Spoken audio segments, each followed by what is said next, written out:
Daddy Show. Good evening, ladies and gentlemen, and welcome to the Real Chat Daddy Show. Good evening, ladies and gentlemen, and welcome to the Tuesday night edition of the Real Chat Daddy Show. I am your host, Chat Daddy. So glad to be back with you guys after a wonderful 3-day weekend in the city of Atlanta, or as they call it, Hotlanta, the ATL. I was there to celebrate Juneteenth 2021, one day after it became a now federal holiday. And so there's much we need to talk about with that. We have a lot of other great things going on as well, too. With the world opening back up, and especially the United States, tonight we're going to talk to a financial planner about financial literacy for you and your family. A lot of young people have graduated, got those wonderful envelopes full of money. And are you teaching your young people what to do when it comes to their finances? So we'll talk to a proven financial expert this evening to talk about that. And then later on, with June being Black Music Month, my wonderful co-host and I, that's him right there, we will be talking about some of our favorite all-time African-American music artists, whether it's gospel, opera, R&B, you name it, we'll talk about it all. Well, speaking of my co-host this evening, it's none other than the man with the voice, the man with the knowledge and power. Yeah, you got all that going on. Ladies and gentlemen, the one and only Mr. Chris Bass, but we all know him as Mr. Boom Shakalaka, new grandpa, all around great guy, and he's back in the co-host chair this evening. How are you, brother? Good evening. Well, first of all, Art, thank you so much. Not only is the 1/4 of my Native American heart sword, but all of it by that great introduction. So I feel fantastic. Welcome back from your trip in Atlanta or Hotlanta. Oh, good to have you back home. And I feel fantastic. I mean, I'm doing great, feeling great. Everything's right now is copacetic. I don't take it for granted. Okay, very good. Well, I'm so glad you were able to sit in with us tonight. You were here with us last Tuesday. You're here tonight. Don't worry, you guys. Kay Renee will be back tomorrow night. And when she comes back tomorrow night, honey, it's a whole new Kay Renee. You guys will be able to see the new Kay Renee tomorrow night. So we're very excited about having her back in the co-host seat tomorrow evening. Well, Chris, there is so much we need to talk about tonight. First of all, how was the first Father's Day of being a granddad, and then didn't another blessing happen in the family as well too? How was your Father's Day weekend? Father's Day weekend was fantastic. Got a chance to go out, got a chance to get some great gifts, and the family's fantastic. So I got a chance to interact with my grandson via phone, and it was just so great to see him. I got a chance to let him know with the official greeting I've been rehearsing. His name is Emery, E-M-E-R-I. I said, Emery, I am your grandfather. And he just brought the house down. So we got a good circle out of that. I love it. I really do. And so how did he respond? You know, being your grandson, I'm not surprised if you tell me he grabbed a microphone or he had his rattle and he gave a news or traffic report. I'm just, I know he's a new baby, but being your grandson, I wouldn't be surprised if you tell me this young man has done some tremendous things, in just the few days he's been alive. He actually smiled. They know, they don't have any teeth because they're gumming. We be gumming, they're gumming. But just the fact that he smiled after I said that was very cool indeed. As a matter of fact, I shared with him, I'll share this with you and your audience. So when my nephew Caleb was born, in fact, that he'll be 10 in July, I told him, I told my niece Mawa, who was born last month, and I told my grandson the same thing. You're going to become one of the greats one day. And I'm going to see to it. And each three of them, to their credit, smiled as a baby when I said that. And my grandson is no different. Very good. We've got to speak life over our young people. We've got to speak peace and prosperity. And we've got to put into them what we want to see come out of them. And so that's a beautiful way to be. As you know, I went back to the birthplace of my father this weekend in a very small rural town in Georgia. And just to be able to trace his footsteps and, see places where he grew up and things in that city and just to hear some of the backstories and some of the things, it really brought a lot of closure to things that I needed closure with. And it really was a great experience. So I get that. And I think a lot of people had great Father's Day. I think it had a lot to do with the pandemic. Do you think that's what it is? Absolutely. You get a chance to go out and literally be free and be amongst others. And once again, back to some form of normalcy that we did not have for like a year and some change. But now that it's getting back out there, it feels right. It feels different because, again, to be shelter in place all that time, it does work on you. It does do a number on you. So when you're able to branch out, like I said before, about what's still going on in COVID, because people sometimes forget that it's still out there. Right. So you have to, once again, I just say, mark your territory and make sure that you know what you're doing and just, be careful as you go out. Absolutely. Just the whole thing. Right. So yes, just be we'll aware be of your talking about surroundings. that. Yes, we'll talk about that tonight because you're absolutely right. Well, Bass, I want to start off with some of the top news stories. In just the last month here in the city of Chicago, 40 children have been shot. And we're talking about children here. And with you being a new grandfather and having those other young people in your life, me being an uncle and Chat Daddy to so many and all that, man, that's just ridiculous that I am even able to say that 40 children have been shot in Chicago in the last month. And it's heart-wrenching. Bass, what do you think about that? And then just the level of crime. I've not heard what happened here this past weekend, but to my understanding from the morning news in Atlanta, the world news, when I was watching it yesterday, I guess Chicago had another wild and popping weekend, as they would say. Art is beyond sad to think about. You can't even be a child. You can't have the responsibility of going out, being with your friends, whatever you play basketball or skip rope or whatever you do outside as a child. You can't do it anymore. And if you do, there has to be parameters and to be aware of where you are. And we all can adapt as human beings. I just think that it's a shame that children cannot be children, that they cannot go out and comport themselves and, because, being in the house, we said before about the pandemic, being in the house is all cramped up. You need to go out and stretch your legs and get some exercise and things like that. And so compared to when we were coming up, everybody talk about all the time, you went out, you play piggy, if you play, softball. Oh my God, I hadn't heard piggy in years. Exactly. Yeah. And of course, the ice cream truck would come by the block and you get your ice cream and you hang out with your friends. There's always one begging, hey man, give me some money. And I was like, I ain't gonna let you hold no 25 cents. So we gotta talk about that. So those days are gone, even Foursquare, something like that. So, we had that. We were very blessed to have it. And as you know, once that street light came on, that was it. And so we had an opportunity to grow. We had an opportunity to be children. And I really feel sorry for the day's children because they don't have that luxury to a degree. No, they do not. They do not. They live in constant fear. I feel bad for a lot of these children that electronic devices are the only thing that they really interact with. I love the fact that they're brilliant and smart and know how to navigate and manipulate these electronic devices. But I also am one of those people that believe you need fresh air, exercise, understand the various seasons. I got a chance to meet two of my 7-year-old cousins this past weekend, and they just amazing young men, very bright, smart, all of that, quick as a whip on their electronic devices. But one thing I will give my family credit for is that they get those young men out to socialize and travel and do things, and I just think that's great because you'd be surprised. So many of our young people, the insides of their home or their bedroom is about as much as they see nowadays, unless their parents take them out. And so we've got to do something to change that. But we've got to also do something about these gun laws in our country. That's going to be hard to navigate because what you're dealing with is random gun use.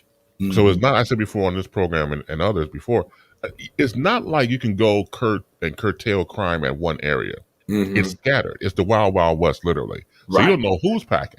So that's the dynamic you can't get a hold on that because anybody could be wearing a gun.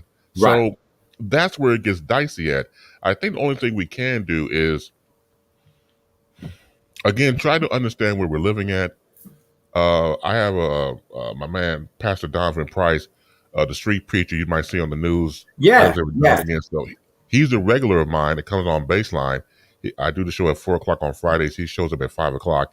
And it's very sobering to hear in real time what he goes through of the shootings and deaths that are in this city. It will make you sober up quick. If you didn't know, I'm telling you, check him out, because the reason I reached out to him was because when I see him on television, obviously it's sound bites. Right, It's quick right.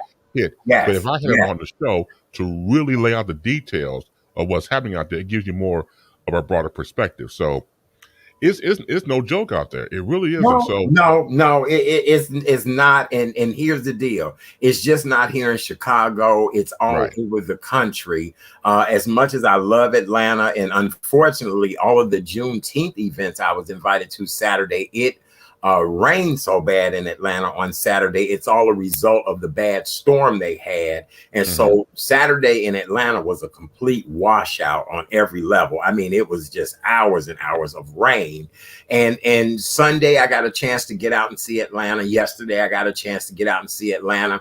And trust and believe, brother, the same problems and situations we're facing here in Chicago, and I'm sure any other major metropolis, they're faced with that same situation down there in Atlanta. And it's just, it's bad on every angle. And, I was having a conversation with someone. We were trying to figure out, is it something in the weed that maybe these people are smoking? Is it something in the alcohol, the food? It seems as if ignorance is bliss these days. Like, just everybody wants to be ghetto fabulous. Everybody want to be ignorant. I was sitting on the plane yesterday, and a young Ike and Tina Turner came and sat down next to me, and they were fighting and carrying on. And I'm thinking to myself, listen, I'm not getting ready to fly back with Ike and Tina. Now, if Ike and Tina don't calm down, I'm getting ready to have them put off this airplane. And they did calm down and all of that. And I was talking to the young man as we was flying in, and he kept saying, well, isn't it time to land? They got us circling. And I'm looking out the window, and I said, well, that looked like pastures to me. I said, I hope we ain't getting ready to land, because it looked like we over southern Indiana at this point. Then when we got closer to Gary, I said to him, I said, did you know? I said, that's Gary's airport. He said, Gary got an airport? I said, yeah. Then I said, well, we're coming in from the southeast. I said, we're coming in. He's really, and he just couldn't even. I showed him the 95th Street train station from the plane. None of that, but yet him and Tina just steady fighting, and I don't know. Maybe I'm getting old, maybe I don't understand, but it's a lot of ignorance out here. It's a lot of ignorance out here in the world nowadays. No, you're right, Art. There used to be a term called generation gap between generations of people, obviously, and there's a disconnect with our generation, say, where the time we came up and afterwards, because nobody is teaching them anything. You just made a perfect point. He didn't know about a Gary airport. He didn't know about 95th Street, nothing like that. So if you don't know, you don't know. You're just walking around ignorant. If you had somebody to fill your cup would be empty. But there's nobody filling it. If you're, once again, and I do believe it's the age thing to a degree, because look, as you know, back in the day, so if your friend was 16 years old and she went away for the summertime down south and had a child and came back, or someone come back with the child, they had a parent to help guide them and help raise that child. Right. But when you come back and it's just you by yourself and no guy, don't get me wrong, there's a lot of mothers out there who had no training or had nobody to show them. It just naturally happened. And thank God for that. But you got to talk about the ones who don't have that ability. Not everybody was meant to be a mother. You do the mattress mambo and pop up 9 months later and you're pregnant, and that goes to the father or goes to the mother. You may not have it in you to love a child that came out of that union. So a lot of these people walking around, they don't know because their parents don't know. Yes. Generational ignorance. Ignorance. Brother, I'm telling you. And a lot of that that curse needs to be broken. And I don't necessarily think that money will break that curse. I think a lot of people, oh, money, money, money. No, I don't think so, because I witnessed things in Atlanta, and I've seen this in Chicago as well too. I was on my way back to the airport, and thank you to my dear friend Susan Reed. I just love her so much. We had a great day yesterday. I love you, Susan, all of my cousins, everybody I saw. But I was going back to the airport. There was a woman standing on a bus stop in Atlanta with 4 children, one in a stroller, the rest of them young children. Everybody had on a pair of Gucci shoes. And I knew that they were real Gucci shoes because one of the young men had on a pair of Gucci shoes that I wanted. And I kept saying, there's no way in hell I'm going to pay that for a pair of gym shoes. I don't even wear gym shoes like that, but I thought they were fabulous. So I'm looking at the fact that something is wrong here, that your ass is standing on a bus stop, sucking on a lollipop, and you and your kid standing here in shoes that I'm sure totaled well over $2,500. So right there, I don't think it's a money thing as much as I just think just the overall, just sheer ignorance of it all. I don't know, Base. What do you think? No, I think you're onto something, and that is very vital because, and once again, I'm not trying to tell anybody to raise their children because I wouldn't want anybody to tell me how to raise mine. Mm-hmm. But there is something wrong with that scenario you just talked about. If you're trying to keep up with the Joneses, literally, you're going to always be in the red. Mm-hmm. So money is not going to be an issue to solve the problem. The problem has to be rooted in spirituality, has to be rooted in the fact that we need to get back to basics. And we need to get back to each other. We hate each other so much, we're out here killing each other. I mean, and we are a great people. It's like any other race. But we have fell for the okie doke. We sipped the Kool-Aid. We drank it all the way. We guzzled it. Because now it don't make no difference. If you see somebody look like you hate them on sight. And that means hating your damn self. Right. Well, you're absolutely right about that. All right. Well, we're going to get off our soapbox because when Kay Renee returns tomorrow night, she wants to chime in on this conversation as well, too. I talked to her earlier today. She was like, okay, whatever you and Chris talk about, I need to add it to the list tomorrow as well, too. So, hey, Kay Renee, got you. All right. So, Chris, it is being projected that over 47 million plus people are planning on traveling for the 4th of July weekend. 47 million plus Americans are set to either go by air, rail, or vehicle to somewhere for the 4th of July weekend. And so, as we all know, the U.S. has fallen short on its vaccine goal that was set by President Joe Biden. And we also have this horrible Delta variant of COVID that is running amongst us. If I'm not mistaken, I think Chicago so far has had 70 cases of this Delta coronavirus variant. What do you think about that? 47 million people are set to travel, and I may be guilty as well, too, but that's okay. But that's a lot of people moving about, Base. Yeah, so you just round off to 50 million at this point because we're looking at, again, the mentality to get back out there at the travel, at the barbecue, at to be amongst each other. But as you just said, the Delta variant is still in full effect. I don't think people should fool themselves. It's still out here. And even when you get the shot and you're vaccinated, they still tell you double mask, 6 feet apart, the whole thing. So, or if you're around people who are also fully vaccinated, you don't have to worry about the whole mask thing. So it's a catch-22 because it's like, the old hokey pokey game. You put your left foot in, you put your left foot out, you shake it all about. So you have to do that dance to see if you want to be a part of that. 47 million on the sneeze at. That's some serious numbers. So, but everybody's not vaccinated, as we know.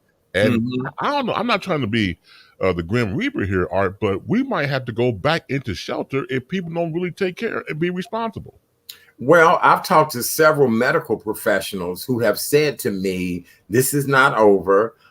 This is not, I know we're back out acting like it's the roaring 20s and having a great time, but we still very much need to be careful because if we're looking at other places, Asian countries, That's so funny. I got clear. I was accepted for round one for the Tokyo Olympics media credentials, but all the rules and things that they have in place, nobody's trying to go. So I'm not interested in doing that, because you just don't know. And Right. we still don't know. Here's the deal, Base. I know 4 people that have passed away from COVID within the last 30 days. And just last night, as I'm coming home from the airport, I strike up a conversation with my cab driver. He lost his sister July 25th of last year from COVID. Come to find out, she was the neighbor of a dear friend of mine's mother. Just what was the coincidence of that? And this gentleman was saying to me last night that his life has forever been changed losing his sister to COVID. He was like, hardworking woman, faithful in her church, serving other people. He said his mother and father's death was easy to take because you knew that was coming. They eventually would have to die.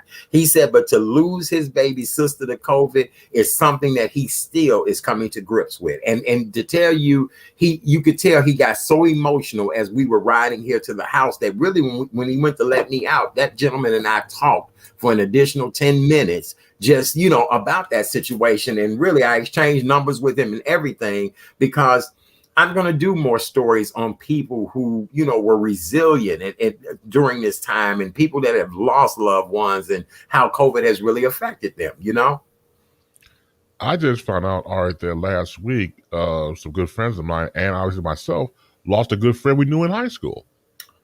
And she died of COVID, and we didn't know about it. She died 2 months ago. Oh, wow. I'm like, look, it touches you obviously because it's not like when you hear about a certain illness or a certain something like that, it happens to somebody else and not really in your inner circle. It is in everybody's inner circle. Yes. You know somebody Yes. that has unfortunately passed away from COVID-19. So you didn't think obviously about your own mortality. It could happen to me. It could happen to somebody else in my family. So yeah, it is strikingly a revelation when these things happen. And I'm glad that cab driver got a chance to talk to you. I don't believe in coincidences. So there's a reason why he had to speak to you to get off his chest, off his soul. And you're doing a good job keeping in touch with him because he's going to feel much better. Because I think in the end of the proverbial day, as people always say all the time, and I hate the cliche, I don't know why I said it. Anyway, I think people just want to be heard. Right. I think people just want to have someone that they can vent and obviously, get off their heart, and they need a compassionate ear. Mm-hmm. As simple as that sounds, a lot of people, I think, want that. Mm-hmm. Okay, well, speaking of the COVID virus and this new variant that is out, on Tuesday, Illinois Department of Public Health, as of today, announced a home vaccination program to all residents 12 and up. They're dangling a $50 Grubhub gift card as the reward. People can call and make appointments, register for a team to visit them at their homes and vaccinate them and their family. And this was done, a statement issued by Public Health Commissioner Dr. Allison Arwady. And so the $50 Grubhub gift card incentive will be given out starting next Monday and will be usable at any restaurant that's available through the app. So now I went and did what I had to do, didn't think much about it, but now they're, divvying out all these prizes for people to, go get the shot. And I'm thinking, even with that lottery, what are my chances of winning a lottery now? So it makes me wonder. Everything now is about the mighty dollar and dollars and cents, as they would say with us having a financial expert coming up next, Mm-hmm. Yeah. Well, look, if you have made the announcement that if you get the shot, that you get a free pair of Air Jordans, that'll be it. That'll be shut down, game changer. It'll be lines going from here to Indiana. You just heard about earlier the conversation. Right. That would be the incentive. Now, you would think that outside of an incentive, you want to do it just for, human sake. Right. But some people don't look at it seriously enough. It's okay, let her or him get the shot. It got nothing to do with me. Well, it has something to do with you too, because you're human. But if you don't think that way, and somebody has to galvanize you through Grubhub or packages, like you go to, like, say, the Emmy event the Right. Emmy TV Awards, and they'll have those packages for celebrities back in the back, all these different boxes, goodies and stuff. Yes, the swag bag. Yes. Exactly. Thank you. So Right. if you have to give a swag bag to people to get a shot, I don't particularly care for it, but that's what it takes. But then you have people out there who would, I don't know, find a way to finagle that. They'll find a way not to get the shot and get the bag. So take those considerations as well. So it shouldn't be art, but I guess a necessary situation. Yes. All right. Very good. Well, let me just say this to you guys. 54% of all Chicagoans have received at least the first dose of the COVID-19 vaccine. And this is according to the latest city data. The number is 65% for all adult residents, 71% for those that are 65 and up, and 38% for those 12 to 17. And the 12 to 17-year-olds are actually the fastest growing vaccinated population. And that's because teenagers want to get out. Teenagers want to have a good time. Teenagers want to, if they still love their parents and grandparents, they want to kick it. I couldn't imagine being a young child and a teenager. I was looking at the faces of most of the kids in the airport that were in strollers, just looking at people with masks on. And most babies and young children have a look on their face like, what the hell is going on? You know what I'm saying? I was standing in line to get my rent-a-car, and me and this lady, we were talking about that children have the craziest look on their face with people with these masks on, because really, it reminds you of peekaboo or, so I can only imagine being a child and seeing people with these masks on all the time. So I don't know, Yeah, I think it's easy, we look at the child and what's going through him or her mind to conceptualize what's going on. Mm-hmm. And then from the standpoint of, trying to make sense. And if you're born, obviously, into a situation like that, that will be your surrounding, that'll be your norm, to see people with masks and the whole thing. And being responsible parent, with your child to make sure that they are okay health-wise. So again, it's just interesting times. I think knowledge is power. If you go out and look at people, I know people just want to get out there and do their thing, but still watch the news. I still say go to the CDC, the Center for Disease Control website, and check out daily information, because just being informed will just make you stronger for what's going on outside. Yes, absolutely. I could not agree with you more. I want to give a shout out to DJ Brandon Barker. Happy 30th birthday. Yesterday was his 30th birthday. DJ Brandon has been a guest on our show many times before. He's just a talented young man. And so I just want to shout him out and wish him a happy birthday. I'll be in touch soon, DJ Brandon. Thank you to everybody who's also joining us this evening. Okay, so Bass, before we get to our next guest, we got some things we need to talk about. Happy Pride 2021 to everyone. June is Pride Month. And speaking of Pride Month, Bass, what is this I hear about an NFL player has come out the closet? So it's Carl Nassib, who plays for the Las Vegas Raiders, had openly come out for the Raiders, right? So he's come out and openly gay. And the cool thing about it is I've been watching some of the sports programming this morning, and a lot of the people like, okay, even former football players, hey, man, that's great. That's fantastic. Now go play some ball. And I think that's a good shift to say we were years ago when, say, for example, Michael Sam, who came out from Missouri, he was drafted by the St. Louis Rams, didn't really see any action. But it's the fact that I think it was more like a PR stunt, to be honest with you. Because what happened with him? Why? Because he never did play ball for anybody. Not that I know of. And if he did, he was on the bench. So I just think it was sad because, I mean, they were saying that he was too small for his position and that he really wasn't that good. Talent-wise, it was more for PR stuff. I just feel sorry for the brother because he didn't deserve to go through that. If you're going to actually, draft somebody, this was like high in the draft, it was like 2014 during this time. And you're like 7th pick in the draft. That's huge. That's major. So that you have to be talented. So I don't know what the politics being involved or the pressure not to play him. I don't know. You know how that stuff goes, Art. If somebody comes along who's a sponsor and say, look, I'm going to pull this ad if you start, playing him. And then I think probably St. Louis Rams might get probably pressure because he just went into complete obscurity. Yes.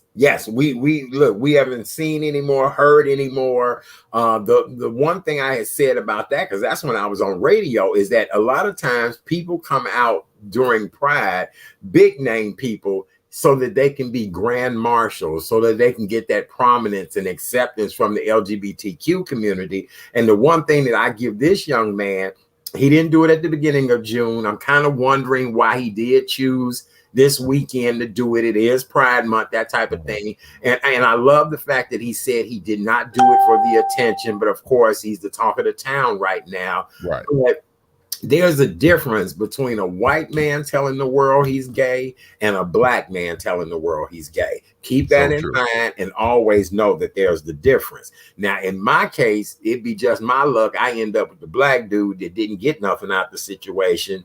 And so now I'm headed to Vegas looking for the white dude. I'm sorry, y'all. I'm just being honest. So, right. And keep in mind, he's not the only athlete. There are other athletes, and there are plenty of professional athletes but they just don't want nobody to know their business. And I'll rest that case. How about that? No, you're right about that. And because of Pride Month, it just came to me just now. So when I was at Columbia College Chicago studying radio, one class I remember taking, I can never forget it, called Profile of a Disc Jockey. And that was taught by WXRT's Terry Hemrick. Yes. Terry is just a fantastic person, salt of the earth. Yes. Just great. And that was my first time actually meeting her. So at the time she was working at WXRT. I believe she's documented as the first female to do a morning show on a major market radio station in the globe. So I'm like, that right there is historic. And I never forget, I came to class one day and somebody wrote down, "I'm a lumberjack and I'm okay." Now, I have to preference what that meant. For those people who know about Monty Python, the sketch artist group out of the 70s, used to come on Channel 11 here back in the day on Sunday nights at 10 o'clock. So there was a skit they did, "I'm a lumberjack and I'm okay. I sleep all night and work all day." So the guy that's the lead singer, he's going into, first, he's chopping wood, all these manly things. And then he talks about wearing women's clothing and wearing a bra. So the guy singing, "Hey, a lumberjack, how are you okay?" So that was the skit. So that was meant as a dig to Terry because, of course, she's lesbian. And I just thought it was mean. I thought it was just so wrong. But Terry comes in, sees it, erases it, and just kept it moving. And I had so much respect for her to just keep it. She didn't address it. She didn't give it the power. She just erased it and kept on going. And ever since then, I've been a fan of her work. We did work as colleagues when I came back to Columbia to teach back in 2000. So it was just more than my honor to know her, to get to know her over time. And she's just been like a fantastic ambassador. And of course, being the gay parade herself over the years. Oh, absolutely. She's been the commentator for the gay parade for a number of years. She and Janet Davies would always be in the booth for ABC7's presentation of the gay pride parade. The one thing that I like what you said is that, not addressing things. At one point, I would have to be the gay authoritarian on, correcting people and making sure people are being political. Nowadays, I'm like, do what you want to do. I know so many homophobic people, so many just homophobic power heads that is just not even funny. And it's sad in this day and age that we're like that. What I love is that millennial crowd and that generation, 2 generations under that millennial crowd, they don't look at it like that. They look at as humans. And that's what I think is so wonderful. And I think that's why I relate so to millennials and those that are younger. It's that ignorant, repressed crowd that still wants to be very homophobic and not, loving and inclusive of people. And it's just a mess, It's a mess. I mean, look, if you, even back in the day, I don't have no gay people in my family, you was a lie. Right. You a flying liar. Right. God rest my Uncle James on my dad's side. Now, I knew something was different about him. I couldn't understand it. I knew something was different about him. He loved me. All I know is that he had impeccable dress sense when I was a child. I'm talking about 3-piece suits, shoes, the whole nine. I'm talking about name brand stuff. So I was styling profiling because my man had great taste. So my thing is, it didn't matter. When I found out that he was gay, There was not. It was not a big. No big deal. Right. Because my family always embraced it. My dad loved his brother, so that was my uncle, and we just kept it moving. It was no big Right. deal at all. Right. Well, it is what it is. I tell people, stay out of other people's bedroom. You know what I'm saying? I don't know what type of freak you are in your bedroom. I don't want you to know what type of freak I am in my bedroom unless that's the type of freak you want to be. But it's nobody's business, for all of that. And to me, love is love. Love has been love all along. Whatever loves you and likes you in return is what you should gravitate towards. Reciprocity to me is the biggest thing you could ever seek in any particular relationship. And just because it ends up being somebody of the same sex, we should never, dislike somebody for that reason. Because here's the deal.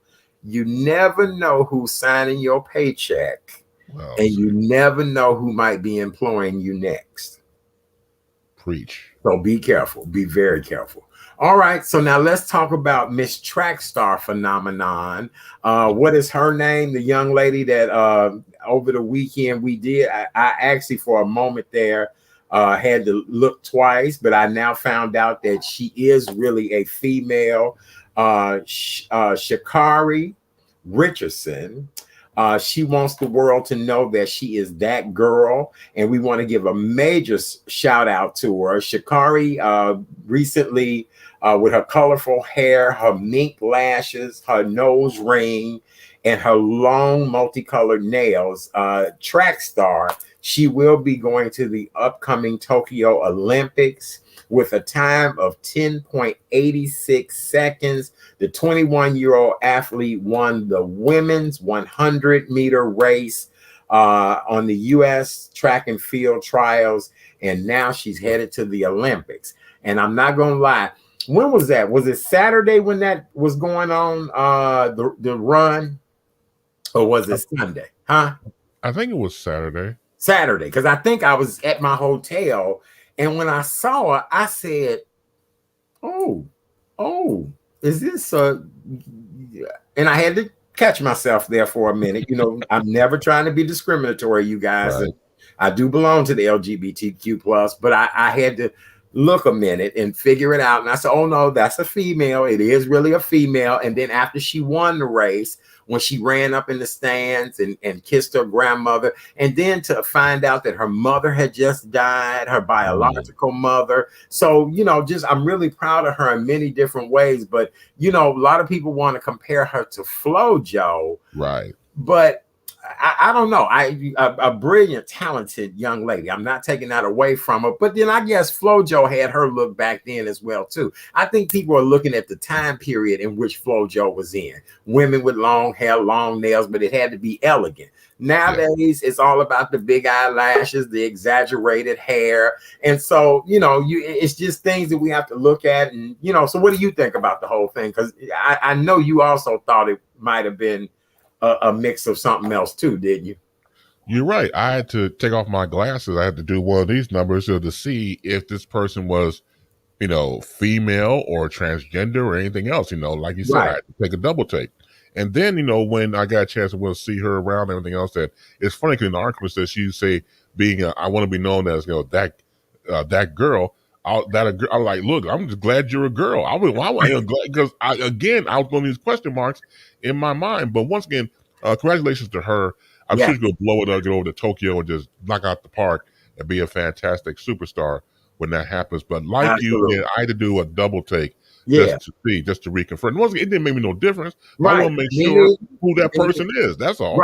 Right, I did too, because then I'm like, okay, are we celebrating this for LGBTQ plus month? Are we? And then to my understanding, I guess she is bisexual and she currently has a girlfriend, but I just wanted to make sure, because I'm telling you, nowadays, there are so many interesting dynamics and situations out here. There's a couple here in Chicago where the husband, who is now a male, used to be a female, and the wife used to be a boy, and they both have had, well, the wife has had surgery, the husband has not, and the husband just carried their baby. So we are living in a different time period than what I'm used to. So, but we have to adjust with it, and we do not have to be discriminatory about how we handle these situations. All right. Well, with that being said, for those of you all that are just joining us, welcome to the Tuesday night edition of the Real Chat Daddy Show. I am your host, Chat Daddy. So glad to be here with you guys on this wonderful Tuesday evening after a long weekend in the ATL celebrating Juneteenth 2021. And it's so funny. We've had our next guest booked now for about 2 weeks, and I'm actually glad she's here tonight for the simple reason is I need to ask her about this woman that was standing on the bus stop and all of her children had on Gucci shoes. She had on Gucci shoes. I know our next guest gonna probably cuss me out saying you didn't pull that woman in your car and tell her that's a waste, that's financial disaster, all of that. Well, ladies and gentlemen, joining us next is a noted financial expert. She is Delta Jones Walker. She's with Atlet Financial LLC. She's no affiliation with the show, or she's not either one of our financial advisors, but I tell you this much, she gives some of the best information ever. She made me stop putting cheese on things because if the cheese costs extra, I couldn't have it on there. Ladies and gentlemen, please welcome back to the show. Well, this is our first time on the digital show. She's been my guest on the radio show. Welcome the amazing Miss Delta Jones Walker. Yay! Hey, Delta. Hey, what's going on, Chat Daddy? Finally. Yes, Delta. Yes. How are you? I am fine, and I want you to know that my computer thought it was going to give me a glitch and that I was not going to get on, and I was like, the devil is a liar. I'm going to use this phone with Chat Daddy. And that's all right. In regarding this financial literacy. So, hey. That's right. Yeah. Well, Delta, you look amazing. I miss you so much. And I apologize about the schedule conflict. But then, Delta, tonight is really the perfect evening for you to come on. Bass and I, my co-host, Chris Bass, he and I were talking about this earlier, that people have gotten this stimulus money. And again, I was in Atlanta yesterday driving to the airport. Honey, this woman was standing on the bus stop with 4 kids. They all had on Gucci shoes. And I know they were real Gucci shoes. The little Delta, the little boy had on a pair that I wanted. And I said, no, I'm not going to pay that much for no damn gym shoes. I'm just not going to pay that much. And again, Delta, standing on the damn bus stop. And again, Chat, that was a child who's going to grow out of those shoes, okay? So, first of all, before I start talking, I'm going to just put my disclosure out there and just introduce yourself. Please do. Introduce yourself. Yes. Again, my name is Delta Jones Walker. I am a financial advisor at Atlet Financial, and our main objective is to help our clients build their wealth. Before I get into that, though, I want you all to know that securities and advisory services offered through Woodbury Financial Services member Inc., FINRA, and SIPC Insurance Group, offered through Atlet Financial Group at 717B Main Street, Schererville, Indiana, 46375, which is not affiliated with Woodbury Financial. But, Chat, I could talk about this forever, and I know my time is limited. So I'm going to get straight to your point. And first and foremost, there is a lot of money being circulated out here in our economy today. And I just think that people should be very mindful and cautious of their dollars because we went through a pandemic. We're not through it yet, but people were losing jobs. People were not able to go to work. People were without funds. And now that these dollars are circulating through our economy, I think that individuals need to be more cautious, as well as making sure that they're setting aside a budget and living within their means and save those additional dollars that they are receiving from their stimulus or from the child tax credit, so that if there is a just in case moment again, they are not caught in a peculiar situation. If there isn't a just in case moment again, which I hope there is not, you want to start building your wealth. That is something that we don't, that's not a conversation that we have around the kitchen table. So I have would share with everyone, that's a conversation that we need to start. And we need to start it with our babes because of the fact they do what we do. So if they see mama and daddy saving money, that's going to take on a trait that they're going to develop. If they see mama and daddy always at the store, always eating out, not being very cautious, just always spending, that's going to be a trait that they develop. So first and foremost, I think that it starts at home, and we really need to adjust based on what has happened and how all of these dollars are flowing freely through the economy.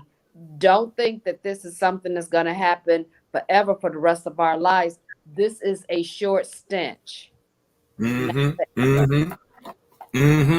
Because the young lady in the airport yesterday was telling me, you know, like the state of Georgia, I guess, has cut off unemployment for people. So, you know, as you said, what are you going to do for the future? And now everybody's looking for employees to work and things like that. Delta, at what age should we start talking to our children about budgets and money and things like that? Because I have friends all the time that say, oh, my children are so spoiled. They eat out all the time. They wear the latest gym shoe. But you're right. No literacy about finance.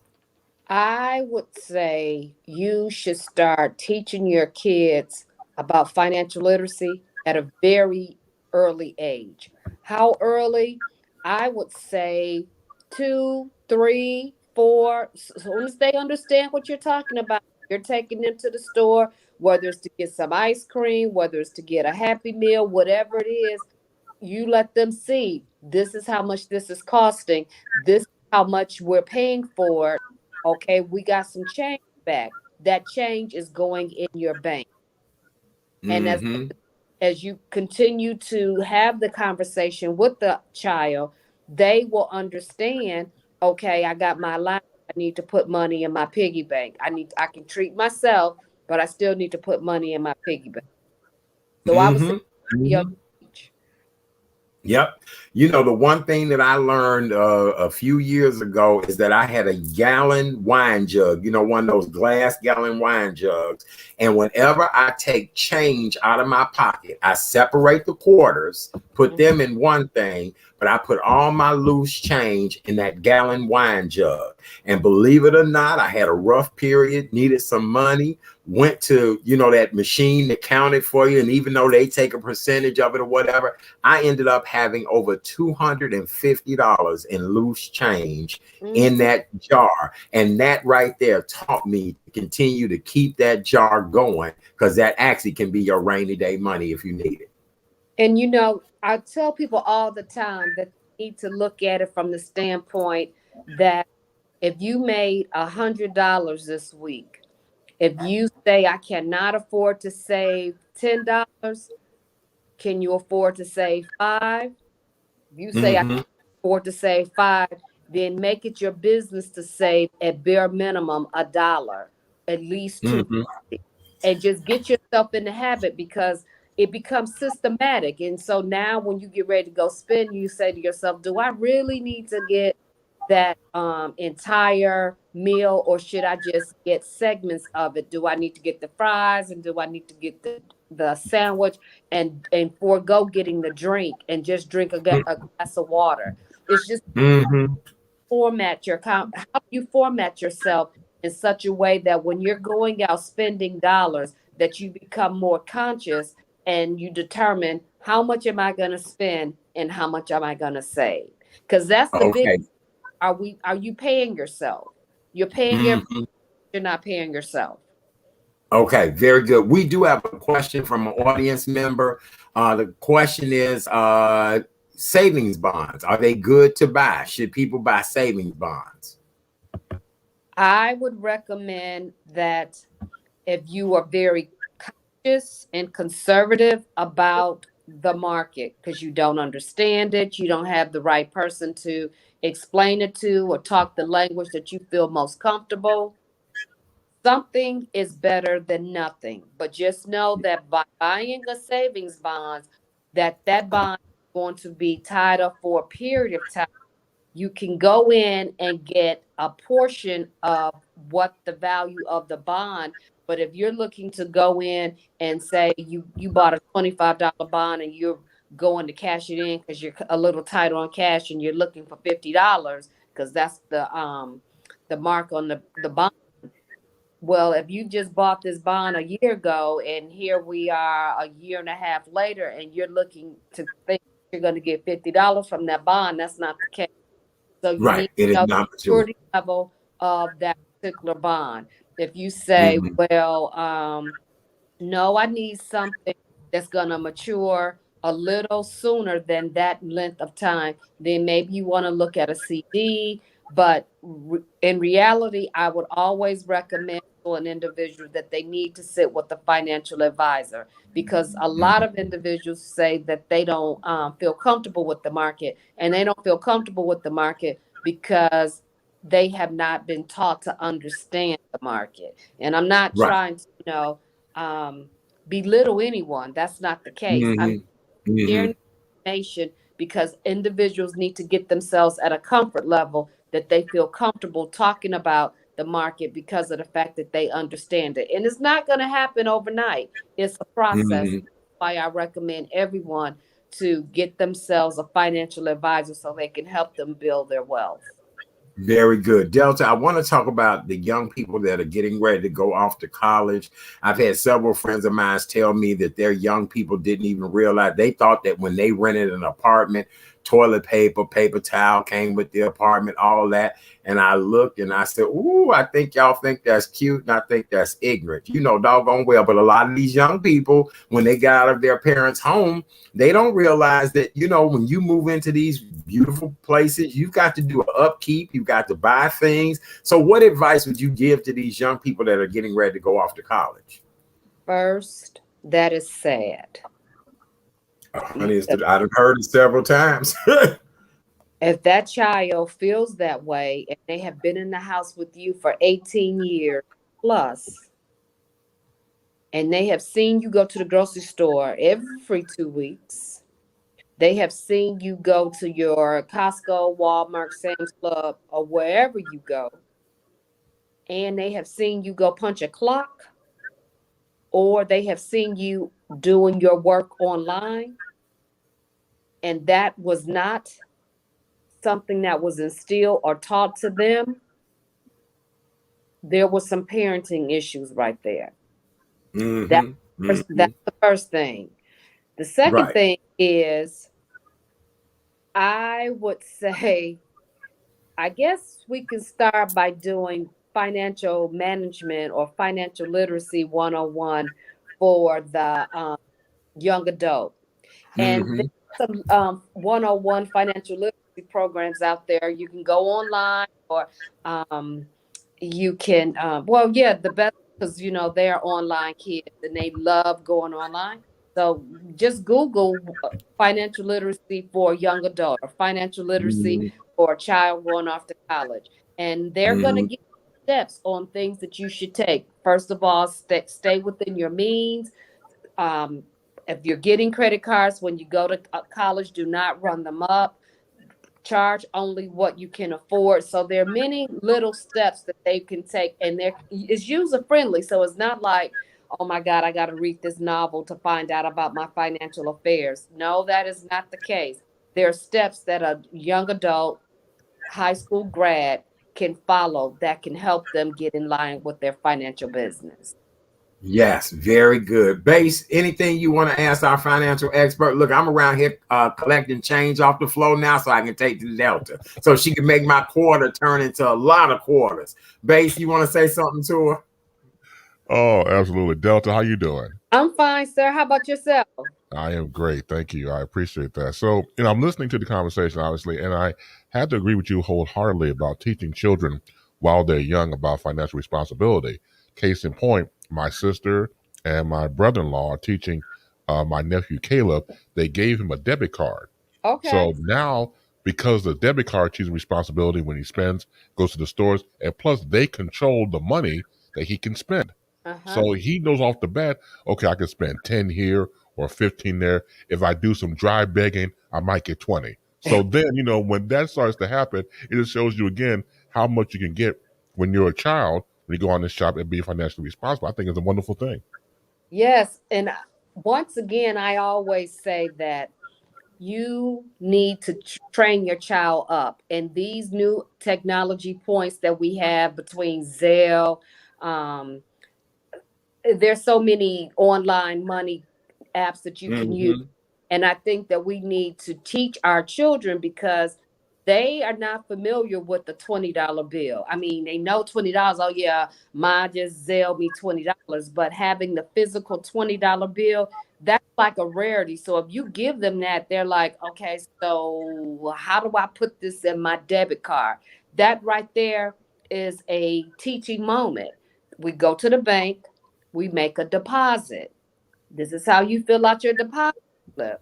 Well, now because of COVID, you just go up to the teller and just have you put in your debit card and put your 4-digit PIN in, and they're doing all the work for you. But those are things that I think the children need to be taught because of the fact it's like a lost art.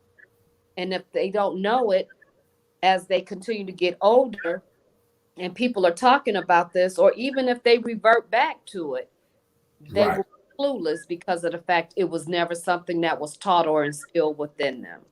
Mm-mm. Wow. Base, anything else you want to ask her?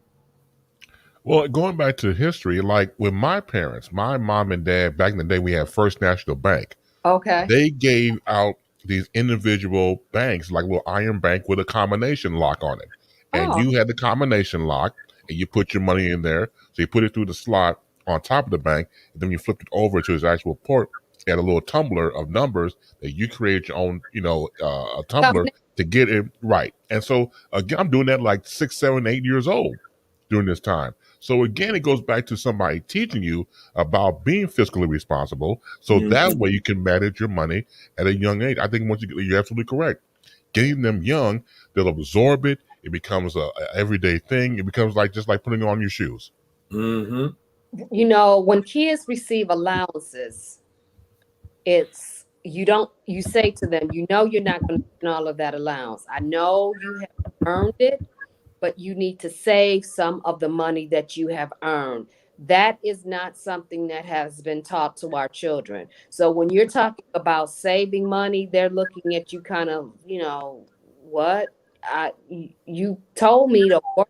I worked, I did my allowances, you paid me, and now you want me to save it? Because that is not something that has been taught.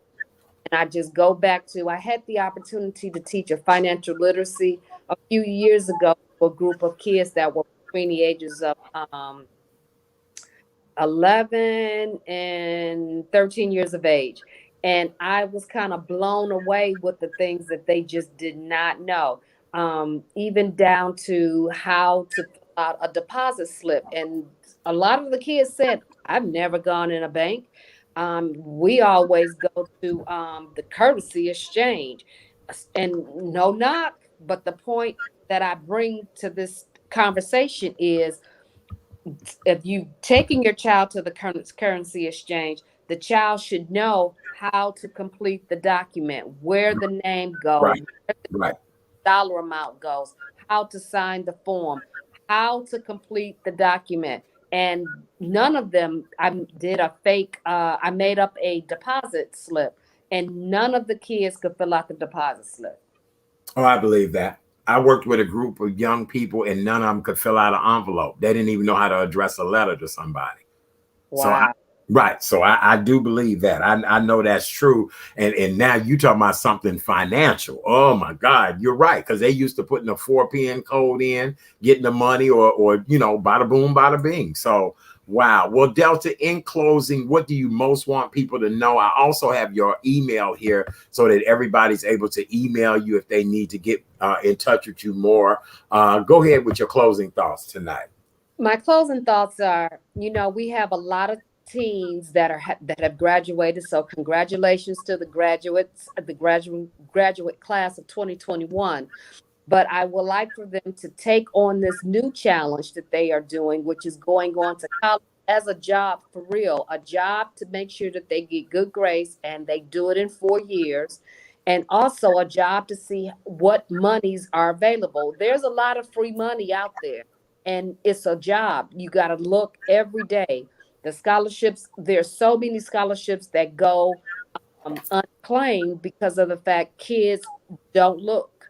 So my recommendation or my closing thought would be for them to, just like they're going to school, I need them to also go to school and work looking for scholarships because they want to graduate and not have any student loan debt.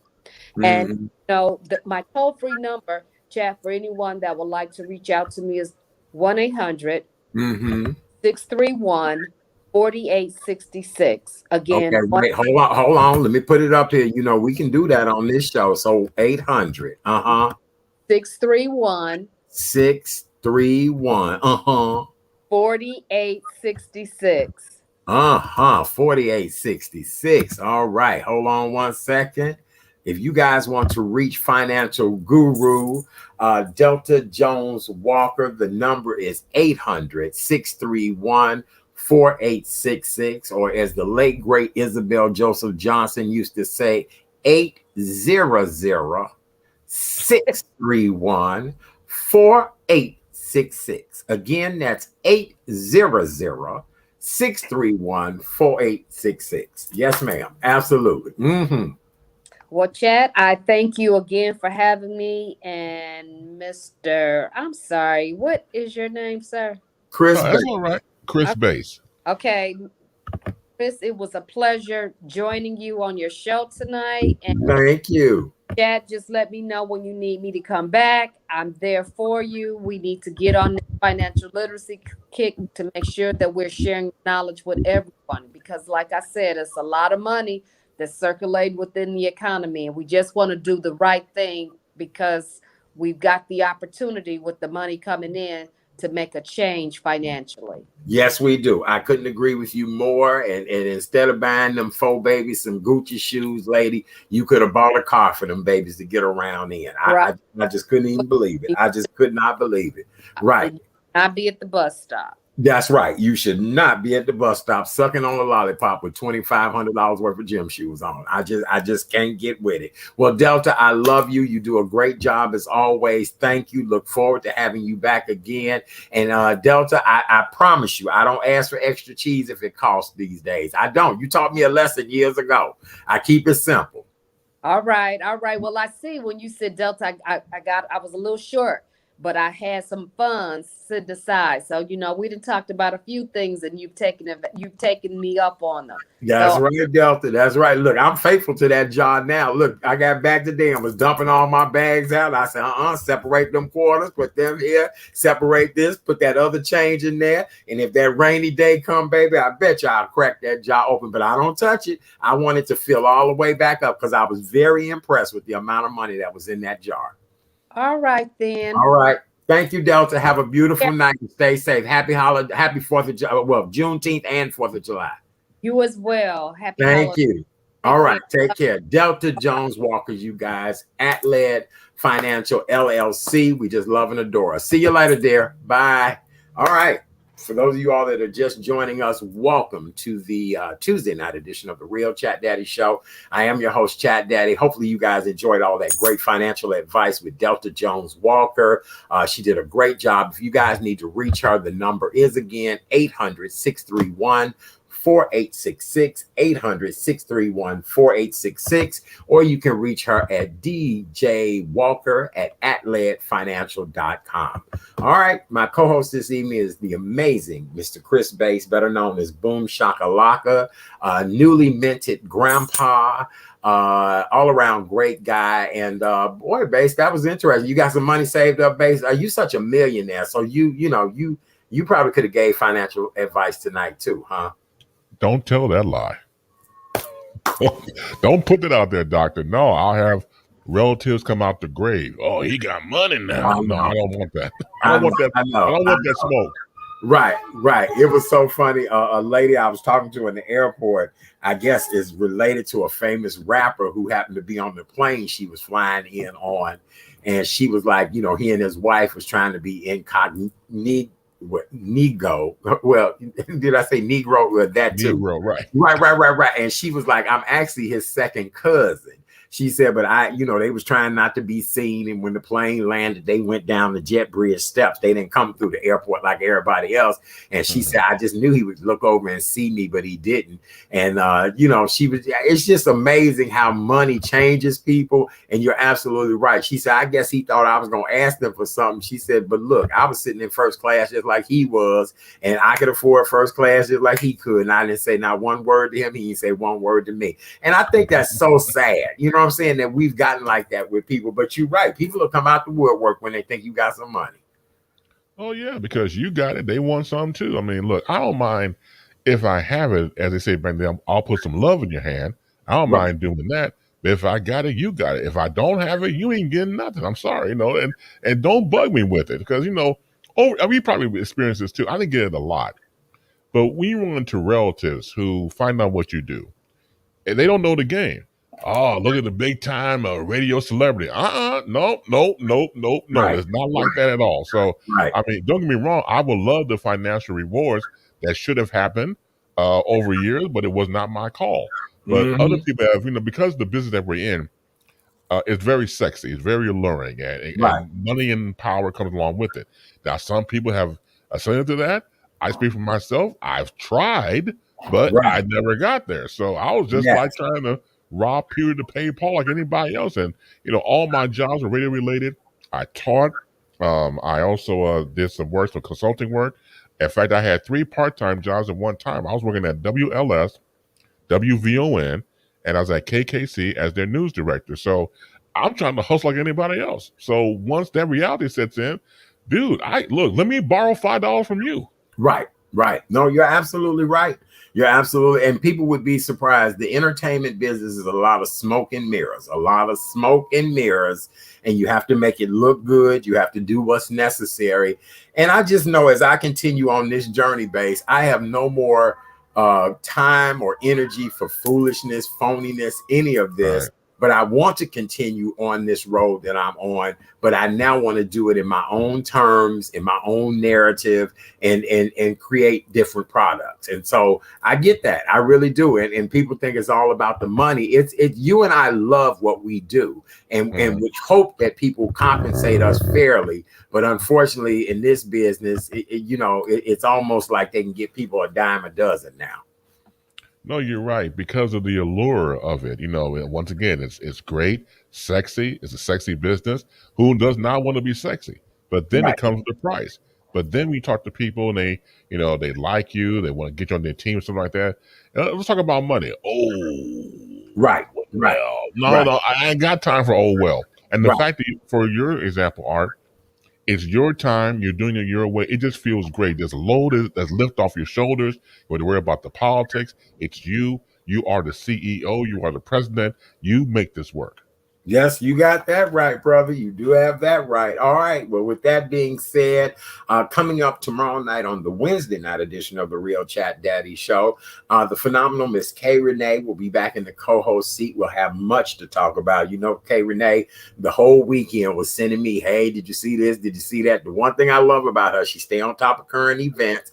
And then tomorrow night is Wilding Out Wednesday on the show. So we're going to talk about a little bit of everything, a hodgepodge of things tomorrow evening, because it will be my Friday show, but I'm looking forward to that tomorrow evening. So now, Bass, June is Black Music Month, and last week you and I were talking about Rolling Stones had released that list of the top 10 people of all time, the greatest R&B artists of all times. And you and I both was like, I don't know if I necessarily agree with this. I thought there was some just incredible people on that list. A lot of the people who watched the show gave feedback as well too.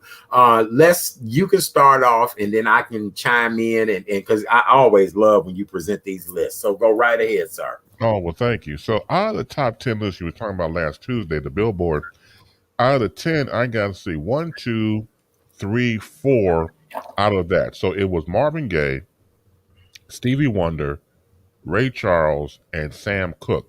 Now, that was on my personal list compared to the Billboard. Now, this is on my personal list. And once again, we're talking about R&B. Right. So Michael Jackson, hands down, before he became the king of pop, we're talking about R&B. Killed it. owned it. It just made sense for him to cross over, quote unquote, to get a bigger audience. So Michael Jackson, hands down.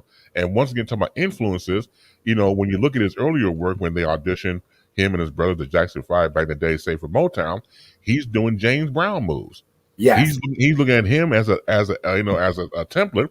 James Brown, Jackie Wilson, those guys. So again, when you see the influences and you use as a template to find your own voice and see what happened with Michael Jackson. So he should have been on the list as well. I also threw in Prince. How can you not have Prince on there? I mean, Prince just changed the game. Prince elevated to his own thing. He did. So I wonder who put the list together. Going back to Billboard, I'm just scratching my bald dome for a while. You're scratching your what? My bald dome. Oh, got you. Okay, right. Okay, I'm like, you're scratching your what? But so wait, I can tell you an interesting story about Prince. My late mother was from Meridian, Mississippi, and we had talked about this last week on the show. And the people of Meridian, Mississippi, every year would have reunions in cities where people had migrated to. You know, like Minneapolis, Chicago, Detroit, wherever the case may be. So the year that they had the convention or the reunion in Minneapolis, who was the entertainment? Was a young guy way before he was Prince performing at this event. I'll never forget when we was young and he was up there just singing and everybody was talking about he was the pride and joy of the city and, you know, whatever. And these are all, you know, older people dancing, drinking. And to know years later that this man was Prince, like, you know, this is way before we were taking phone, you know, pictures with people, you know, back then, remember the cubes when you snapped a picture and it'd be a big burst of light and all that, you know, but yes, Prince performed at this event for my mother's hometown people. So I thought that was just fascinating. But Prince in itself became truly an icon and a force to be reckoned with. Absolutely. So I'm telling you, and again, going back to the list I created. So Whitney Houston, I also had on there as well. Yeah. Another game changer. Right. George Clinton. You know, you would not have really funk in its pure uncut form had not been for George Clinton. Parliament, Funkadelic. I mean, again, pretty much almost creating like, you know, your own genre. And the same can be said of Teddy Riley, the New Jack Swing. Oh, I hadn't even thought about that, but you're right. Teddy Riley did create a whole different, So let's see what's out of there. I had on Louis Armstrong. Now, this is a factual thing, historical thing. Louis Armstrong in his heyday was that guy that everybody liked. It didn't matter if you were black, if you were white or Samoan, whatever. He had that genre we could appeal to everybody. And again, we look at his cadence of how he spoke, very unique. There's nobody out there that sounded like him. And I thought the parallel to him was also Billie Holiday, also on my list. Yeah. Billie Holiday, when she even said that she learned from listening to, as they call, you know, Pops, Satchmo, listening to him and developing her own cadence through listening to him, the way he would scat, the way he would do it. She just did it in a slower format. Mm-hmm. So that connection I thought was interesting to put on the list as well. Let's see.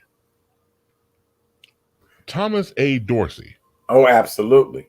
You would not have gospel music had not been for him. Here's a gentleman, during his time, the father of gospel music. He back in the day, he teamed with the late great Mahalia Jackson, and they had some great hits as well. He brought in the golden age of gospel music. He penned 3,000 songs, including "Take My Hand, Precious Lord" and "Peace in the Valley." And he also played for Ma Rainey. So his historical content is very important, because if you didn't have him, you probably not have really the gospel music that have faded into, or not faded, but gone to the years that he helped galvanize. That's right. That's right. Oh, absolutely. One of our viewers said, what about Jimi Hendrix? I was going to bring Jimi Hendrix up, because Jimi Hendrix is another somebody that was a force to be reckoned with, extremely talented. And for Jimi Hendrix, the type of music that he played, the way he captured audiences, he deserves a major shout out as well too. And then Bass, I love the fact that you mentioned Ma Rainey. I knew about Ma Rainey, had listen to some of Ma Rainey's music, but it was Viola Davis' depiction of Ma Rainey that really made me want to discover and learn more about Ma Rainey. Same way with Queen Latifah playing Bessie Smith. You know what I'm saying? So, I mean, you know, these artists really paved the way for a lot of these artists that we have nowadays. And, you know, it's just one of those things that we've got to give the past credit for the future. One of our people said he didn't know Ma Rainey that Thomas Dorsey played for Ma Rainey. Yes, he did. He played piano for her. That's right. Isn't that interesting? Wow, that's so interesting. What else you got for us, Bass? I love when you take us back. Oh man, well, there's a couple of footnotes that we're going back to Prince. If you go to YouTube, there's some audio of Prince, pretty much, I say, teaching certain songs. So it's him singing Jungle Love that came out by the time with Morris Day, but it's him singing the lead. Wow. So I think what he was doing, you know how artists are, I'm going to sing it this way, and this is how I think the song should be portrayed. So I believe that also check out Sex Shooter, not sung by Apollonia, but sung by Vanity. Oh, really? Yes. And don't get me wrong. I mean, I always like Apollonia. But Vanity can really blow. And so when you hear her do her version of it, you have a whole different respect. Really? Yes. Wow. That's because I'm trying to just imagine Prince singing it and knowing the way Prince sings so soft and seductive. And you're right. You're right. So interesting. Okay. All right. Continue on. Yeah, that's it. I mean, and the thing about it is, like I said before, it's all to our personalization of how we see these artists. But the artists I just mentioned, I think were really game changers in what they did. When you stand on the shoulders of people who have come before you, do not take it for granted. There's a reason why you have, for example, a Ma Rainey facing to a Bessie Smith.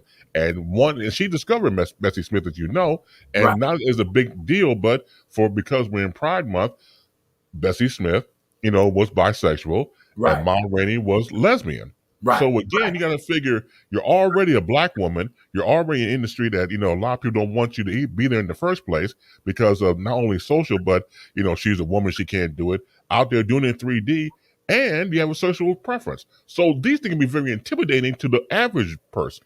Right. But the fact they just kept on going and living in their truth, it really says a lot. It should be very inspirational. And then, I think about people like Mavis Staples. I think about Mahalia Jackson.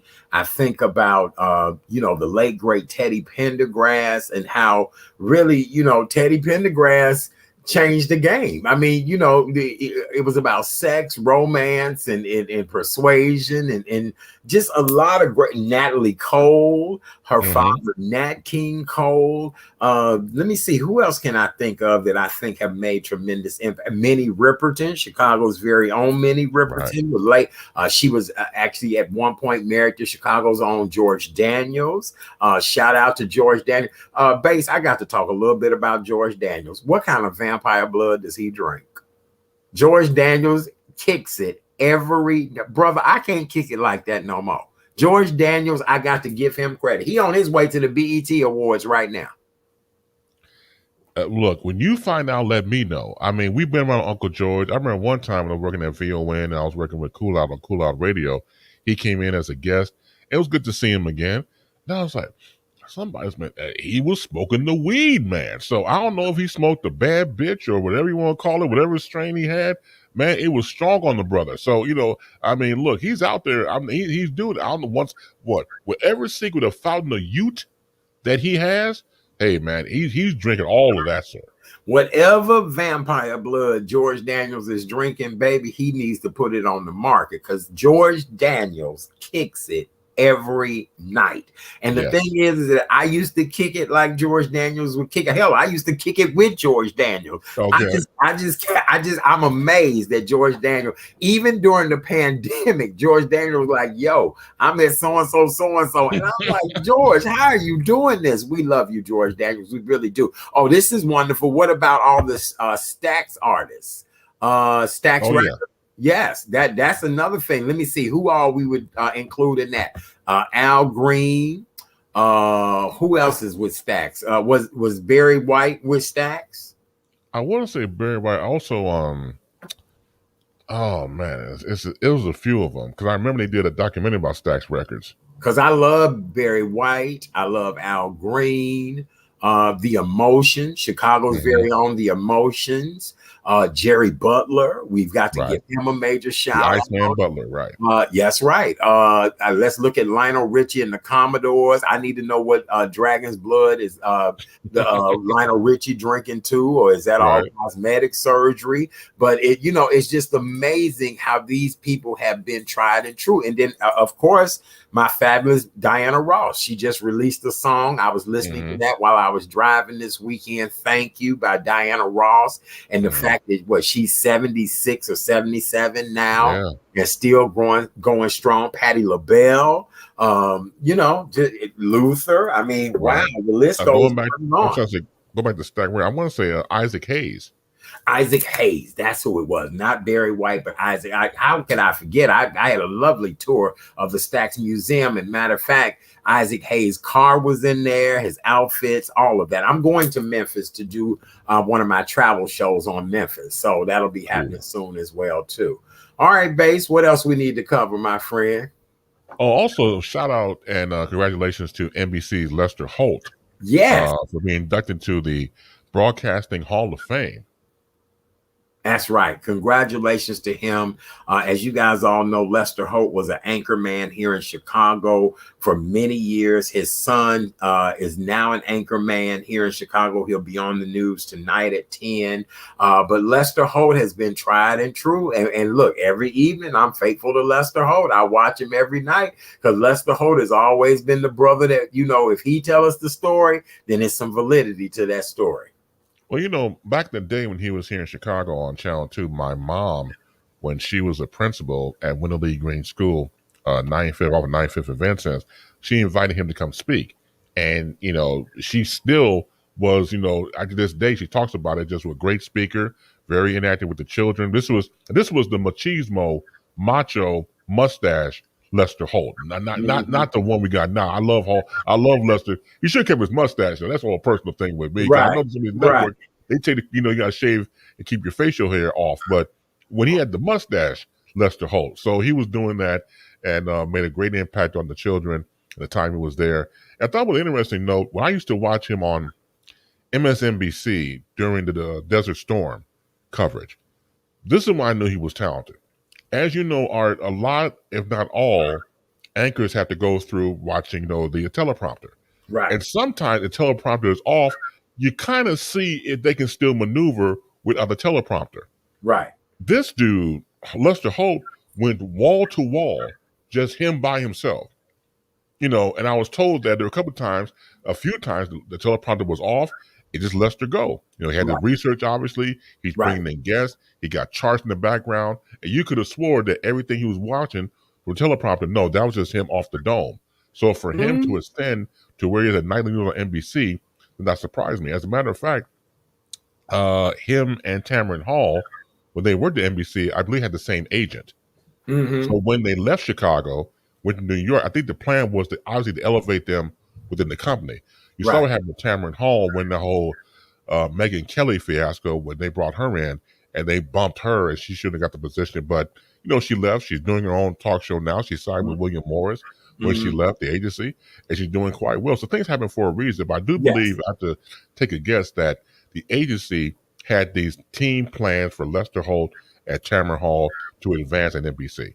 Yeah, oh, absolutely. Are you kidding me? There would be dynamic in both of them. And Tamron is someone I've known for years, and I'm just so happy to see her success and how life has turned out for her. And as I said before, Lester Holt is definitely somebody that, has been tried and true, and we really appreciate him. And then to know that his son has followed into his footsteps is just great as well, too, because, the media business is just like the funeral business. It's hard to get in, and once you get in, you start training your predecessor, which usually is your child. Dan Jiggets, his daughter Lauren Jiggets, Karen Jordan, Robert Jordan. She's the daughter of Robert Jordan. So I mean, it's kind of the business. It really is. Oh yeah, the Ponces, Dan Ponce, their father Phil. So yeah, right. Do you think you'd be training the grandkids or any of the youngins to go into this industry? You know, I was teasing you earlier about handing that young man a microphone, and you know, if they really wanted it, I would have no problem assisting them and helping them and try to help navigate. Because as you know, you said before about the business being smoke and mirrors. If they had that mentality, if they want to pursue it, they'll be more than ready. It would be more than my honor to assist them and help them along the way. That'll be fantastic. Well, my goal is to be very much like Tyler Perry. I was so impressed with everything at Tyler Perry Studios, just the opulence, the fabulousness, the you know, the one thing I was telling my friend that Tyler came from under Oprah. And when Oprah had her show here in Chicago, it was a well-oiled machine.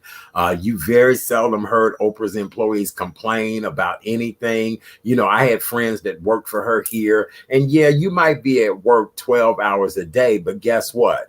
Oprah also had a beauty salon or a barbershop in the job place where you was getting your hair cut or done while you were at work. She had where food was delivered, and it's about valuing and appreciating your employees, your people who help you to make your money, treating everybody to trips and things like that. You know, it was just announced that Tyler is buying even more land around his studio and turning it into like a entertainment complex, kind of like Branson, with restaurants and theaters and all that. I just think that is great. And really, I aspire to be the next Tyler, Oprah, not on just some petty, basic stuff that, you know what I'm saying?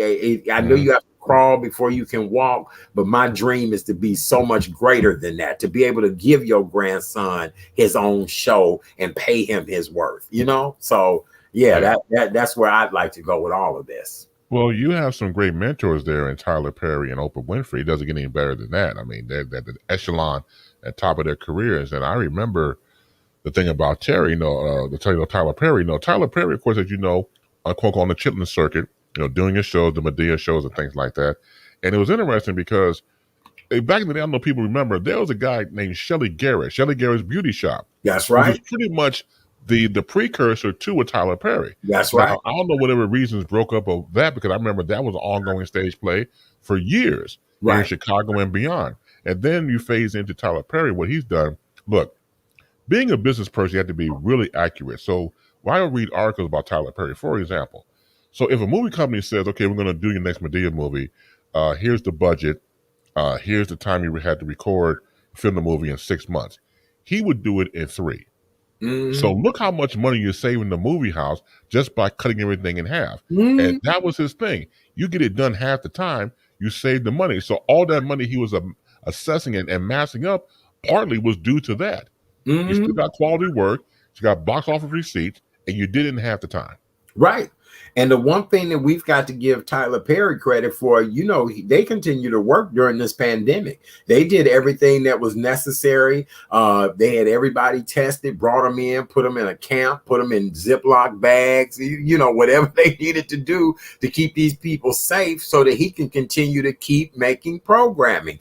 And just, I admire him and Oprah to no end, because they are really showing the world how you do the damn thing. And that's how you're supposed to do it, you know? Absolutely. Doing it in 3D, doing it big time. That's right. Anything else we need to cover tonight, brother? Oh, man, real quick. We mentioned about music artists, the Rick James Prince feud. The Super Freak and I'm So Freaky. That's what you call that. The Super Freak and I'm So Freaky. Now, what happened with that, Bass? Well, back in the day, Prince, being 21, 22 at the time, was able to get on board with Rick James. He would open up for him on Rick James's tour. So during this time, you know, in fact, someone brought the idea to Rick about having him come on the tour. And Rick was like, yeah, I know the brother. You know, I've seen his work. I've heard his work and everything else. I think he's great. Yeah, get him on the show. Or get him on, you know, to do openings and stuff like that. So it started to be good. And then it went into a competition. And so Rick James even claims that Prince was stealing some of his material. And so when he told him, well, look, man, you can't do what I do what you do. So it was met with pushback. It became hot because, you know, as some people say, you leave the stage hot. You have your opening act, but sometimes the opening act can be just as good as the headliner. You're not careful. Now, Right. either you get secure in what you do, or you feel this person as a threat. So even though, once again, it's about two different styles of artistry, it's the fact that you would get pissed at his situation, being Rick James, if some young upstart is copying you. And Right. so when that became the feud, it started to go into almost fisticuffs. What was interesting was, I don't know if anybody followed this, on Cinemax back in about a few years ago, Mike Judge, who created Beavis and Butthead, he's an animator, does voices, King of the Hill for Fox. He did a series called Tales from the Tour Bus that aired on Cinemax, and it addressed the same thing between Rick James and Prince. Everything's all animated. Right. And so when the guests would come on, the guests would be animated. For example, one of the guests they had on each segment, for example, they talked about James Brown. So everybody is animated. The story is animated, and even the guests. So like you have like animated Bootsy Collins in his real voice talking about the events. Right. And this was addressed as well. This whole thing between Rick James and Prince. Wow. And well, I can't wait to see the biopic about Rick James. Oh yeah.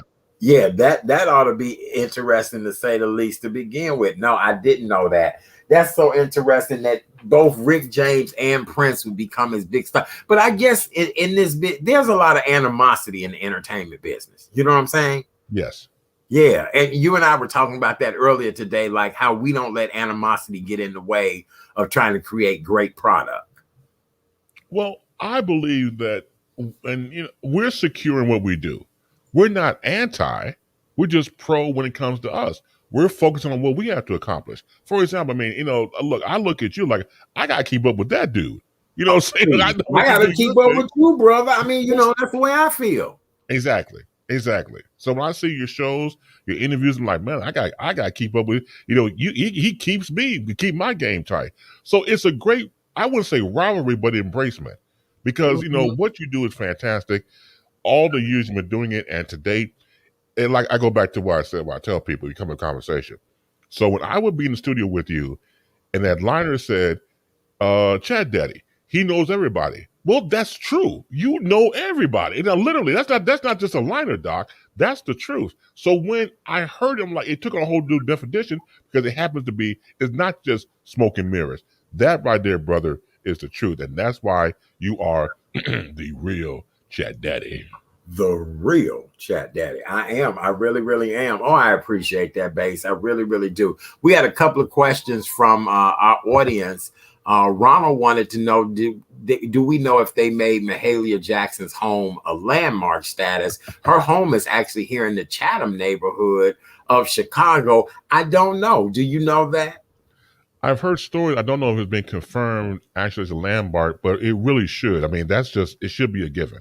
Right, because Muddy Waters' home, if I'm not mistaken, is going to be declared a landmark. And then it would look like somebody else's home. I can't wait to see this resurgence for the South Side with this Obama Library coming.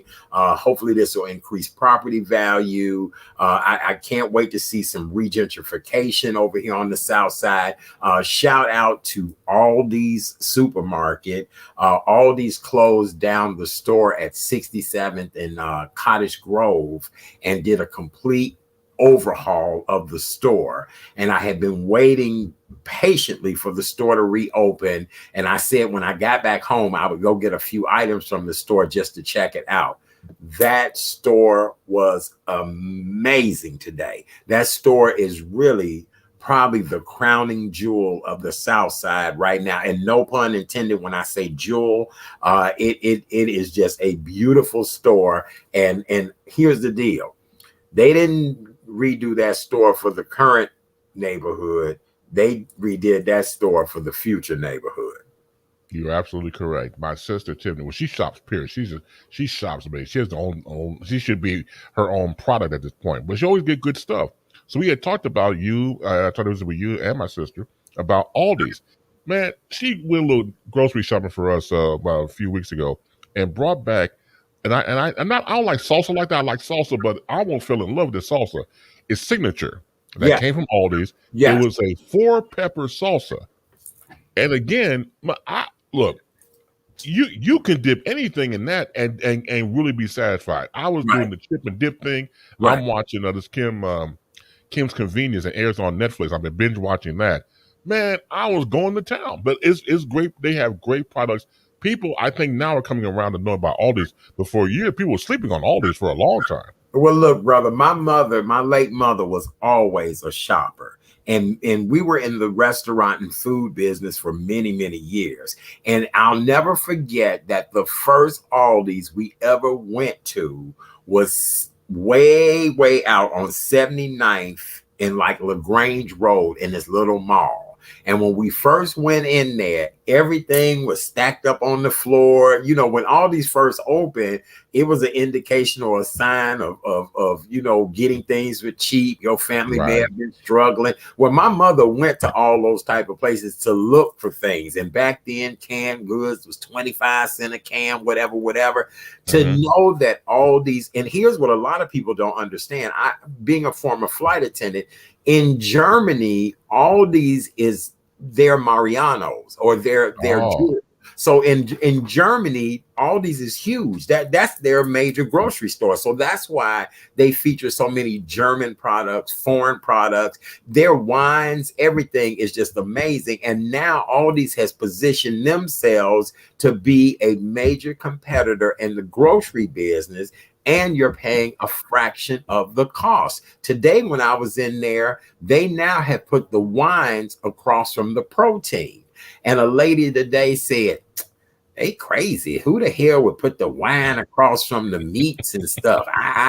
And I wanted to say to her so bad, "Ma'am, people pair their protein with wine. They did. I did, and then I just said to myself, this ain't for you anyway, ma'am. This ain't for you. This is for people that get this. You know what I'm saying?" So no, it's interesting. Just but no, Aldi's is the lick. They have a lot of great things. They really do. I tell people you can snooze on them if you want to, and I guarantee you'll be paying a fraction of the cost of what you pay at these other supermarkets. Look, we doing a whole plug for Aldi's. It's too funny. And if you're not satisfied with something, you take it back, and they don't ask any questions. If you had not liked that 4-pepper salsa, and I know you had ate every morsel of it, you could have took a pinch of it back, and they'd have gave you your money back. I might have to do that, man. I'm telling you, I was like, ooh, wee. I mean, it's just, they just have great stuff. And I used to live next door to an Aldi's when Aldi's first started back in the day in South Shore on 79th Street. So I know about Aldi's since day one. And so like when you were on Windy City Live Cooking, you had your stuff sponsored by Aldi's. All the thing he was using, and it's top notch. Yes, absolutely. So yes, congratulations to the new Aldi's, the crowning jewel on the south side, 67th and Cottage Grove. Aldi's, you owe me a check, child. Okay, very good. Base, what else we need to cover, brother? That's it on mine, unless you got some more stuff. What? You gotta be. Oh, somebody just said the shrimp at Aldi. Yeah, big old shrimp, all of that. Yeah, look, Aldi's recently had leg of lamb in there. Don't snooze on. You can be bougie if y'all want to, because look, in certain neighborhoods they even have Aldi's with fresh bakeries. But that ain't in our neighborhood now. But they do have an Aldi's with a fresh bakery in there. They sell individual donuts, breads, fresh made, all of that. So, yes. Well, in Base, please tell everybody how they can find you, follow you, all that great stuff. Well, thank you, Art. Always go to Facebook.com and type in Chris Base, CHRIS, B, as in broadcasting, ASE, just like there in the corner. And you type in that. And once again, you see how I look. So don't go to anybody who's Japanese or anything else. As you know, that's not going to happen. So when you see me, you click on, become my friend, follow my programs that I have. I have Chris Base interviews every Wednesday at 4:00 p.m. Central Time. And then I'm on with some other gentlemen, and we call it Five Guys and You on Street News Now every Thursday night at I'll be at 8 p.m. And then catch me on Baseline, the talk show. That's at Fridays at 4 p.m. Go tell 5 of your friends and 8 of your enemies that Chris Base is in the air. Oh my God! Look, one of our viewers getting ready to deliver Aldi's in New York to somebody. Yeah, absolutely. Aldi is the bomb, baby. I don't care what y'all say, and they actually are on all the delivery platforms and everything. Well, Chris Bass, what you got coming up this week on the show? Well, I'm looking forward to a couple. I'm going to make an announcement about another venture broadcast I'm going to do. That'll be on Friday on Baseline. So if you're not doing anything at 5:30, I'll have a guest, and my guest and I will go over my new venture of broadcasting, which I have not done in a very long time. I want to revisit it, start a new show, and I have to make that announcement then. So we're looking forward to the new I'm structure. looking forward to this. Oh Yeah. boy! Well, hopefully I can be a guest on this new venture one day. Yes, sir. Okay, unless it's like, serial crime killers or something, or Oh, no, I don't do things like that. Oh, okay, all right. I thought maybe you was gonna do like one of them True Detective shows or something like that. That's all right. Okay. Look, my mom loved it. My mom watched all the CSI and could tell you who did what in 5 minutes. Look, shout out to my aunt here in Chicago, my only aunt. She's 85 years old here in Chicago. Somebody that I just love to know in. Well, Bass, when I first started in radio, I was on the radio on Friday evenings. So I never got a chance to see Dateline or any of those shows that come on Friday night.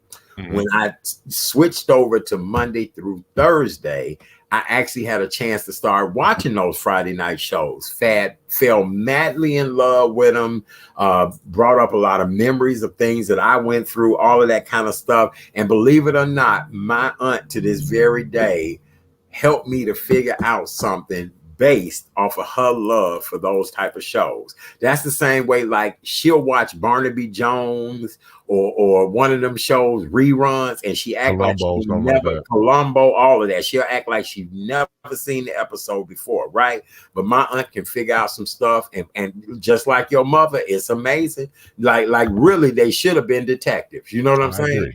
Agree. I agree. Yep, that is so right. K-Bass on the case. Yes, he is. He's always on the case. C-Bass on the case. He is. Yeah. All right, Bass, give them that website one more time, sir. Go to facebook.com and type in my name. You see it right there in the corner. There you go. And then you type in that. Once again, there are like 87 Chris Bass in the system. You see me and we'll become Facebook friends. You follow all my social media programs. Very, very good. All right. Well, with that being said, ladies and gentlemen, don't forget that the Urban Global Traveler Series with Chat Daddy will be starting very, very soon. I've done a couple of things already, but the kickoff of the Urban Global Traveler Series with Chat Daddy is going to be July. Let's see, Bass. Can we put it up there? Yeah, There we go.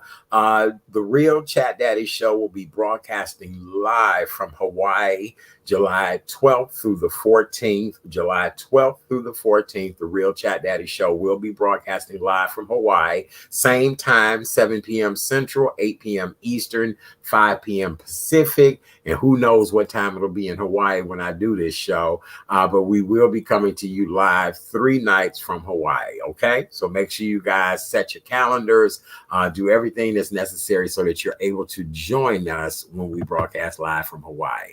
All right. Well, Bass, we've done the doggone thing. I tell people it's kind of funny getting back in the saddle. I posted a picture 30 minutes before showtime, and I was looking all like a wildebeest and had to get myself together. Yeah, I had to get myself together. I was looking very wildebeestish.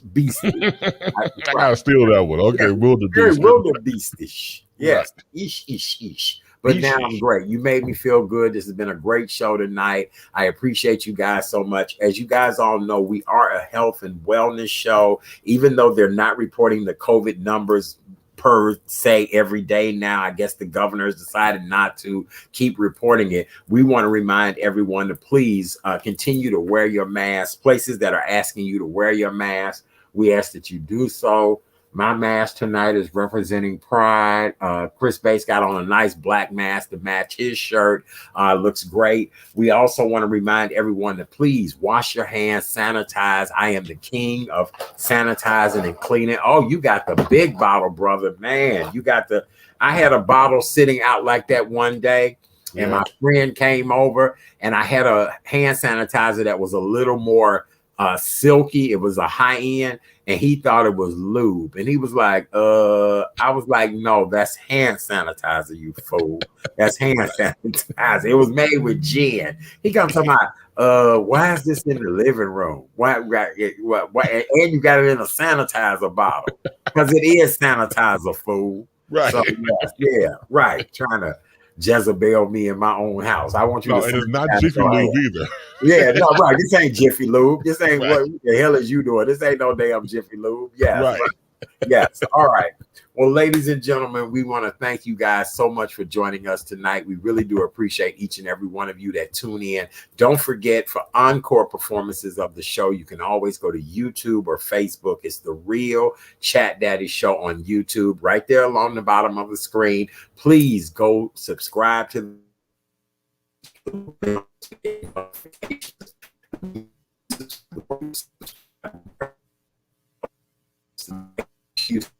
did you lose me?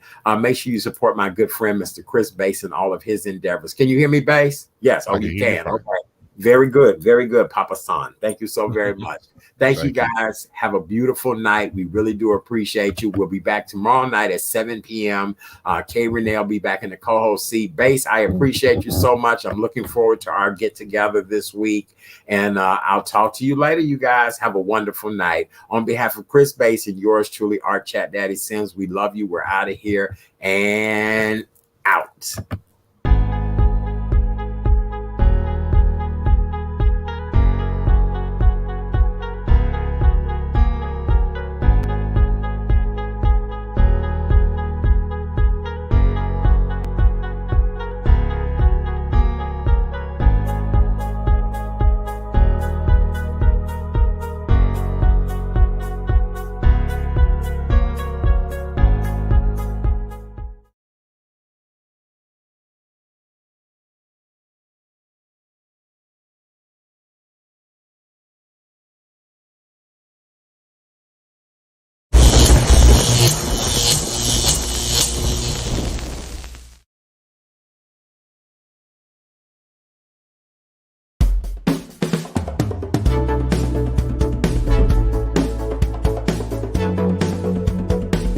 It's the Real Chat Daddy Show.